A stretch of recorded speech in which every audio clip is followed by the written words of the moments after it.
Hi viewers, কেমন আছেন সবাই? চলে এলাম আজকে আবার একটা অন্যরকম রেসিপি নিয়ে। এটাও কিন্তু খুবই সাধারণ রেসিপি, রসুন দিয়ে পটল রান্না আর কাতলা মাছ। কাতলা মাছের সঙ্গে পটল রসুন দিয়ে রান্না করা। তো চলুন রেসিপিটা আমি কেমন করে করেছি আপনাদের বলে দিই। খুব ভালো খেতে হয়। তো আমি কড়াইতে মাছগুলো আগে ভেজে নিয়েছি। সেই মাছের তেলেতেই আমি হাফ টিস্পুনের মতো জিরে আর দুটো শুকনো লঙ্কা দিয়ে এটাকে আমি একটু সামান্য ভেজে নেব, মানে সুন্দর যেই গন্ধ বেরিয়ে আসবে তারপরেই আমাকে ওর মধ্যে পটল আর আলুটা দিয়ে দিতে হবে। এখানে 400 গ্রাম পটল আর একটা ছোট আলু আছে। এটাকে আমি প্রথমে একটু ভাজা ভাজা করে নেব। ভাজা 2 মিনিট মতো আর কি ভেজে নিতে হবে। তারপরে আমি দেখাচ্ছি এখানে দেখুন কতগুলো রসুন আছে, 15-16টা মতো হয়তো রসুনের কোয়া আছে, সেটাকে থেঁতো করে নিয়েছি। এই থেঁতো করা কোয়াগুলো মানে রসুনটা আমি পটলে দিয়ে দিলাম। এবার এটাকে আমায় ততক্ষণ ভাজতে হবে যতক্ষণ না এর মধ্যে থেকে একটা সুন্দর গন্ধ বেরিয়ে আসে। তারপরে আমি কিন্তু এর মধ্যে পেঁয়াজটা দেব। এবার রসুনটা দিয়ে যখন সুন্দর একটা গন্ধ বেরিয়ে এসছে তারপরে আমি পেঁয়াজটা দিয়ে দিলাম। এবার পেঁয়াজটা দিয়েও আমাকে বেশ কিছুক্ষণ এটা ভাজতে হবে।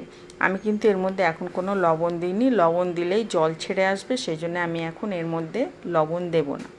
এটা আমি আরও কিছুক্ষণ ভাজবো। একটু লাল লাল করে যখন ভাজা হয়ে যাবে তারপরে আমি এর মধ্যে লবণ দেব। এবার দেখুন একটু ভাজা হয়ে গেছে, নরম হয়েও এসেছে। তার মধ্যে আমি এবার লবণটা দিলাম। লবণটা দেওয়ার পরে আমাকে আরও কিছুক্ষণ ভাজতে হবে। তখন পেঁয়াজগুলো একেবারে পুরো নেতিয়ে যাবে বা পটলটাও একেবারে পুরো ভাজা ভাজা হয়ে যাবে। দেখুন হয়ে এসেছে, পটলটা পুরো কালারটা চেঞ্জ হয়ে গেছে।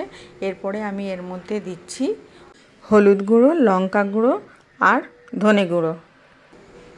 এবারে একটু এটাকে ভেজে ভেজে নিলাম। তারপরে সামান্য একটু জল দিয়ে আবার একটু কষিয়ে নেব। অবশ্যই আপনারা খেয়াল রাখবেন বেশি জল দেবেন না, কারণ এই তরকারিটা একটু মাখো মাখো টাইপের হবে।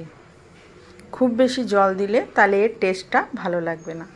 এবার এটা একটু ঢাকা দিয়ে কিছুক্ষণ রেখে দিলাম, 2 থেকে 3 মিনিট। তারপরে যেই জলটা শুকিয়ে আসবে আবার একটু নাড়াচাড়া করে নেব। আবার একটু নাড়াচাড়া করার পরে এবার সব গলে গেছে। এবার এর মধ্যে আমি একটু জল দিয়ে দেব। তবে আমি বললাম যে ঝোল বেশি করবেন না, ঝোল বেশি করলে এই তরকারিটা ভালো লাগে না। এবার যখন এটা একটু নাড়িয়ে যখন এবার একটু রেখে দেব, আর যখন ফুটে উঠবে তখন মাছগুলো সব দিয়ে দেব। এবার ফুটে গেছে, একে একে যা মাছ আছে আপনি যতটা মাছ দিতে চান আপনি দিয়ে দেবেন।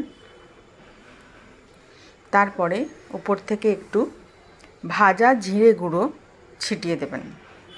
তাহলে দেখবেন এর স্বাদটা একেবারে বদলে যাবে, মানে খুব সুন্দর হয় খেতে। আমি জানি না কেউ এরকম রসুন দিয়ে রান্না করে কি না। আর একটু কাঁচা লঙ্কা দিয়ে দেবেন উপর থেকে। যার ঝাল খেতে মন যায় সে কাঁচা লঙ্কাটা ফাটিয়ে খেয়ে নেবে। আমি কোনো সময় চিড়ে দিই না, খুব কম। এবার ঢাকা দিয়ে কিছুক্ষণ রেখে দেওয়ার পরে দেখবেন একেবারে হয়ে গেছে, গলে তো গেছিলেও পটল আলু। এবার হয়ে যাবে। এইবার আপনি এটা ঠান্ডা হয়ে গেলে সার্ভ করতে পারেন বা গরম অবস্থাতেও দিতে পারেন। তো একবার রান্না করে দেখবেন কেমন হয় খেতে। এই রান্নাটা আমি আমার শাশুড়ির কাছ থেকে শিখেছি। আমার তো খুব ভালো লাগে, সেই জন্যই রান্না করি। এই রেসিপিটা যদি আপনাদের ভালো লাগে তো লাইক, কমেন্ট, শেয়ার করবেন। আবার আসবো কোনো নতুন রেসিপি নিয়ে। Thanks for watching. Bye and take care.